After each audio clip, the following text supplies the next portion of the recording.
Welcome to the You're in Charge podcast, prioritizing your self-care without sacrifice. I'm your host, Heather Dumas, healthy lifestyle strategist, owner and founder of HD Transformations Coaching Company. I am passionate about helping you juggle all the balls and look and feel like a badass doing it. It's football season, and in our house, that's a big deal. Now, if you're not a football fan, don't go away yet. Hang on, because I have a really fun way of describing planning your life, getting yourself set up for success.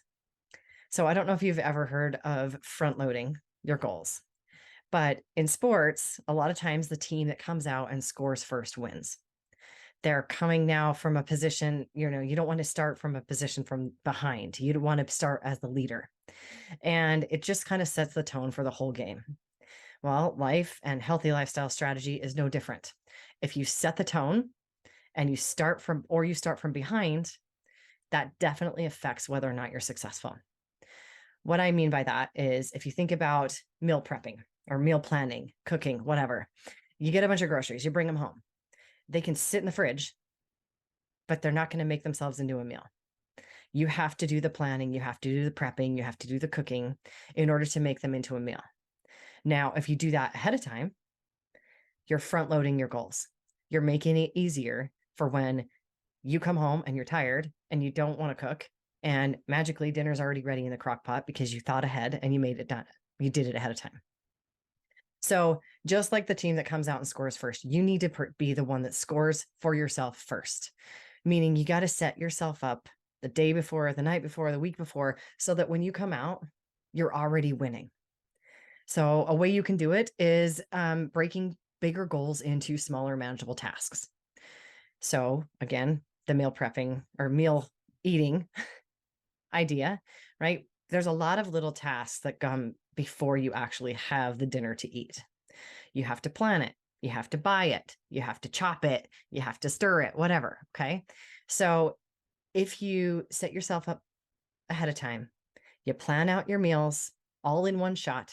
Then you make your grocery list. Then you order your groceries because grocery delivery is a blessing, or you at least pick them up. And if you're having an issue right now, you're like, I need to pick out my own produce. Stop. There's a way around that too. We can have that conversation at another time. But I'm telling you, take advantage of other people shopping for you. So you plan it, you make your grocery list, you have someone else pick it up off the shelf, you get it to your house, and then you find the quickest, easiest way to make food for yourself. So maybe you like the Sunday marathon meal prep. Maybe you like to cook every day. I'm going to tell you, if you break it down and maybe chop up a bunch of carrots so they're easy to grab for a snack or something like that, so your fridge is stocked and easy to grab. If everything's in a bag all tied up, it's going to be one more step that you don't want to take to make that healthy meal. So unwrap them, get them off the vine or whatever, unwrap the little twisty things, like peel the carrots if you know you're going to be using them soon, that kind of stuff. Wash things so it's easy to grab and you don't have to worry about one extra step. Think about breaking it down into smaller little manageable tasks and then set the tone for the whole week by doing that. So same thing goes for calendars and task lists. I want to ask you, what is the difference for you between putting things on the calendar and using a task list? Do you use them both? Do you only use one? I know I use both. I think a lot of people use both. I want you to think about, we're going to stick with the sports analogy thing here. Think about the calendar as your playing field, right? You see coaches and they have like the clipboard that looks like the field and they draw out the plays. That's your calendar. Okay. Time blocking or calendar management, if you don't like the word time blocking, or two words, time blocking, is drawing out the play. Okay. So you're going through the calendar and you're marking things down. Think about like the school calendar, right? We get our school calendar way in advance. They have that thing ready. Like, God, I swear it's before the end of the school year. They've got the next one already planned out. I don't know how the hell they plan that many months in advance, but it has parent teacher conferences and it has fall break and spring break and all those things, right? That is your playbook. You know exactly what's going to happen. And if you do that with your own calendar, you know exactly what's going to happen. Now, it's non-negotiable. It's there. Holidays, they don't change. It's just what it is, right? Now, homework for your kids and your task list They're flexible, right? They can be moved around. We can do homework before dinner, after school, right before bed. Same thing with your tasks, right? You can do your different things anytime throughout the day. But if you haven't drawn out the plays, if you haven't laid the framework, then you can't be successful because you're just trying to get everything done and it's chaos. Okay. So think about your calendar, think about your task list, and which one do you lean on harder? I'm hoping it's your calendar. I'm hoping that you're using your calendar as your framework for the day and filling in your tasks where there is room. Now, how do you choose the tasks? You got to go through and prioritize. You got to figure out what you want. You got to figure out what is most important.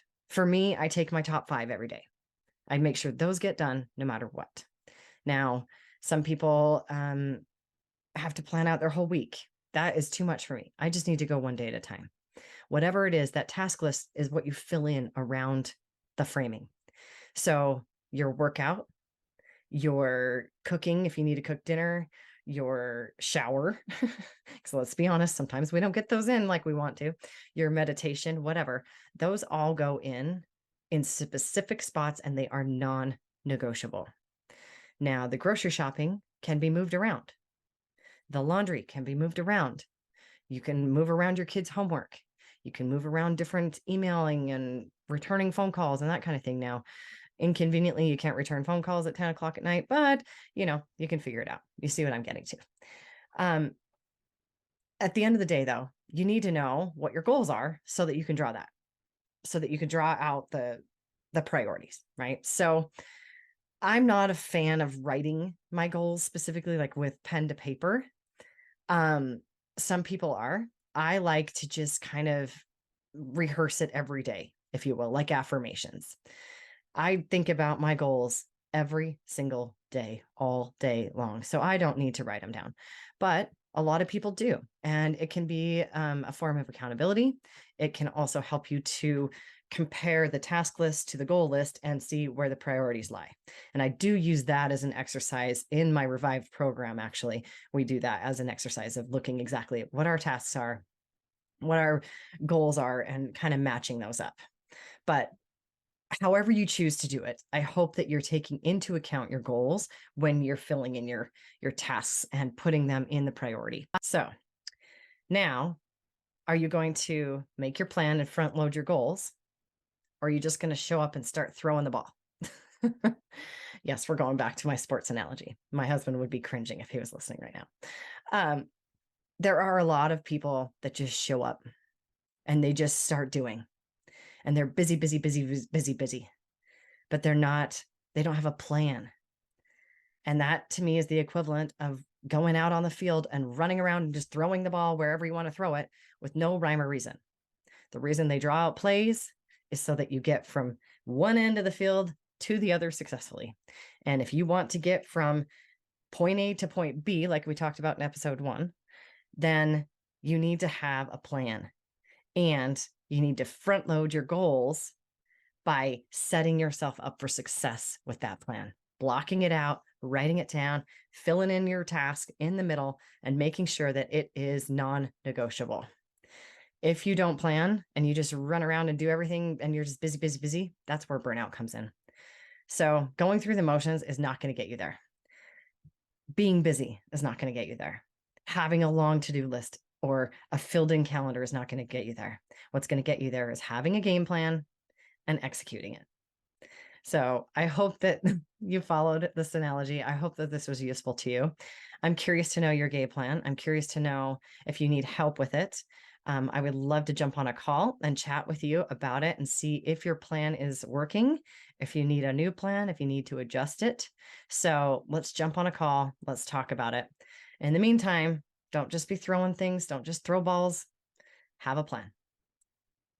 Thank you so much for joining me today. Remember, you're in charge. You're the only one who can create the life and the body you desire. You and only you. I'm here to guide you. I'm here to cheer you on and occasionally to give you the kick in the ass you need to make it happen. But at the end of the day, it's up to you. If you found value in today's episode, please hit subscribe. It'll bring all the newest episodes to the top of your list. You won't have to worry about it. One less thing. And I would love for you to share it with your most stressed out, frazzled friend. She needs it even more than you do. If you have a question or a topic that you'd like me to cover, reach out, shoot me a message on any of the socials or directly on my website. I would love to hear your idea, your question, and I'm always looking for new ones. Until next time, keep being the badass you are, and remember, you are in charge.